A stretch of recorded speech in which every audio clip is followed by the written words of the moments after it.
Môre mense, ek het so behoefte om met julle iets te kom deel vandag en ek weet dis vir iemand daar buite en ek kyk so terug in my lewe en ek besef net die Here se hand was werklik waar in elke liewe ding gewees tot waar ek is vandag en baie kere dan sal ou die grondpad en jy weet nie Here, hoe gaan ek hier deurkom nie en dan kyk ek net so terug, dan besef ek net die Here is daar so met my. En hierdie liedjie kom toe in my gedagtes en dis wat ek met julle wil deel en dis wat ek vir jou wil hê jy moet joune maak vandag.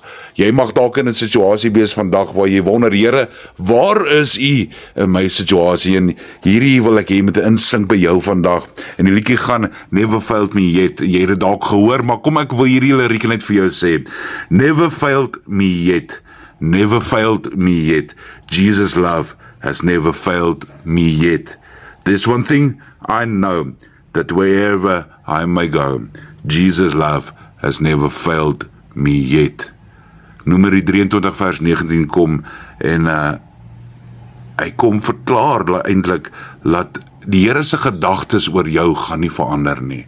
En hy's 'n waarmaker van sy woord. Hou daaraan vas.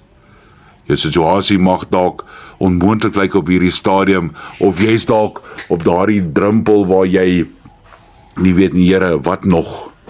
Maar hou vas aan die Here, want sy woord om jou, rondom jou, het nie verander nie. Mag hierdie jou bemoedig vandag, en mag jy op die Here gefokus bly. Shalom.